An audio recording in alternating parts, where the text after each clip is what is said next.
wabarakatuh. Perkenalkan, nama saya Widiawati dari kelas AA1 dengan nomor NIM saya sebagai berikut ini. Di sini saya akan membahas mengenai pengantar manajemen yang terbagi menjadi 6 bab yang akan saya bahas satu persatu diantaranya sebagai berikut ini. Dimulai dari materi bab 1 yang berjudul Sejarah Teori Manajemen. Mempelajari sejarah manajemen sangat penting bagi kita untuk dapat memperoleh gambaran tentang bagaimana manajemen itu telah berlangsung pada masa lalu dan bagaimana kemudian manajemen tersebut berkembang. Ada beberapa metode yang digunakan dalam mempersembahkan hadiah yang harus dikerjakan dengan produktivitas kerja sebagai berikut ini. Yang pertama, dari Robert Owen pada tahun 1771 sampai dengan 1858. Yang kedua, dari Charles Babbage pada tahun 1792 sampai 1971. Yang ketiga, dari Frederick Winslow Taylor. Yang ketiga, dari Henry Gane pada tahun 1961 sampai dengan tahun 1919.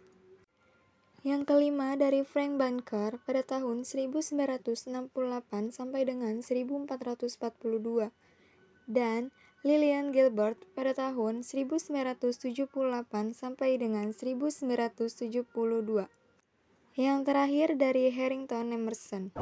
Sedangkan teori manajemen adalah kumpulan ide yang merekomendasikan aturan umum tentang cara mengelola organisasi atau bisnis.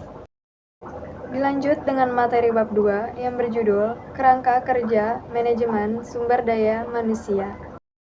Manajemen Sumber Daya Manusia atau MSDM merupakan pengakuan tentang pentingnya tenaga kerja organisasi sebagai sumber daya manusia yang sangat penting dalam memberi kontribusi bagi tujuan-tujuan organisasi dan penggunaan beberapa fungsi dan kegiatan untuk memastikan bahwa SDM tersebut digunakan secara efektif dan adil bagi kepentingan individu, organisasi, dan masyarakat.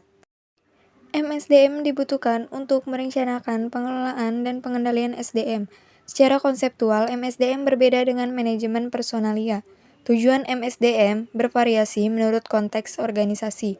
Terdapat paling tidak 5 fungsi utama MSDM. Tempat kebijakan utama dalam MSDM meliputi employee. Selanjutnya adalah materi bab 3 dengan judul organisasi. Organisasi merupakan suatu perkumpulan dengan tujuan tertentu, sehingga jika digabungkan, organisasi manajemen adalah suatu pengelompokan perencanaan untuk mencapai tujuan. Dilanjut dengan materi bab 4 yang berjudul Kepemimpinan. Kepemimpinan adalah suatu proses yang dilakukan seseorang untuk mengatur, membimbing, dan mempengaruhi perilaku kerja seseorang untuk tercapainya tujuan. Dilanjut dengan materi bab 5 yang berjudul Manajemen Strategis.